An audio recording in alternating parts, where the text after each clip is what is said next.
ನೀವು ನೆಮ್ಮದಿ ಕೇಳಿದ್ರಿ, ಹೌದು. ಅದಕ್ಕೆ ಹತ್ತಿರವಾಗಿರೋದು ಒಂದು ಪದ ಹೇಳ್ತೀನಿ, ಪಾಸಿಟಿವ್ ಎನರ್ಜಿ ಅಂತೀನಿ ನಾನು ಇಂಗ್ಲೀಷಲ್ಲಿ.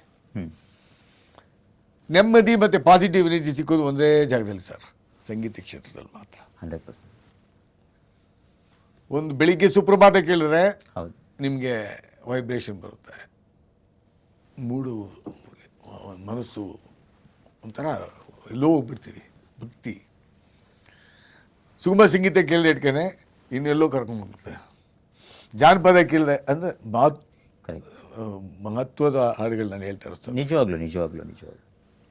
ಚಲನಚಿತ್ರ ಗೀತೆಗಳು ಕೇಳಿ ಇನ್ನೆಲ್ಲೋ ಕರ್ಕೊಂಡು ಹೋಗುತ್ತೆ. ಒಂದು ದುಃಖದ ಹಾಡು ಕೇಳಿ. ನಾನು ಯಾವಾಗಲೂ ಕೂಡ ಶೋಕದ ಹಾಡುಗಳನ್ನ ಭಾಳ ಇಷ್ಟಪಡ್ತೀನಿ. ಬಾಳಿಗೆ ಅರ್ಥಪೂರ್ಣವಾಗಿ ಅಂದರೆ ನಮ್ಮ ಜೀವಕ್ಕೆ ಹತ್ತಿರವಾದ ಹಾಡುಗಳು ಶೋಕಗೀತೆಗಳೇ.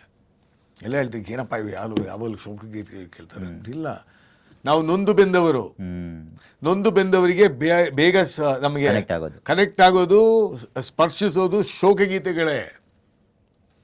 ಒಂದು ಆಡಿಸಿದಾದ ಬೇಸರ ಮೂಡಿ ಆಟ ಮುಗಿಸಿದ ಅಂತಂದ್ರೆ ಆ ಚಿಕ್ಕ ವಯಸ್ಸಲ್ಲಿ ನನಗೆ ಗೊತ್ತಾಗ್ತಾ ಇಲ್ಲ ಅರ್ಥ ಏನು ಅಂದ್ಬಿಟ್ಟು. ಕಂಪ್ಲೀಟ್ ಅರ್ಥ ಗೊತ್ತಾಗುತ್ತೆ ನನಗೆ. ಆ ಜಿ ಉದಯ್ ಶಂಕರ್ಜಿ ಹೆಂಗೆ ಬರೆದಿದ್ದಾರೆ, ಆ ಟಿ ಜಿ ಲಿಂಗಪ್ಪ ಏನು ಸಾಹಿತ್ಯ, ಅಣ್ಣವ್ರದ್ದು ಏನು ಆ್ಯಕ್ಟಿಂಗು, ಆಡಿಸಿ ನೋಡು ಬಿಡಿಸಿ ಏನು ಅದು, ಏನು ಸರ್ ಅದು. ಈಗಲೂ ಯಾವುದೋ ಮೂಡಲ್ಲಿ ಕೇಳ್ಬಿಟ್ರೆ ಕಣ್ಣಲ್ಲಿ ನೀರು ಬರುತ್ತೆ.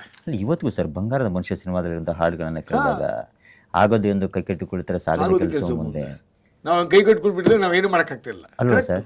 ಸತ್ಯ. ಅದು ಹಾಡುಗಳು ಸರ್. ಆ ಹಾಡುಗಳು ಕೇಳಿ ನಾವು ಬದುಕನ್ನು ಕಟ್ಕೊಂಡಿದ್ದೀವಿ ಸರ್.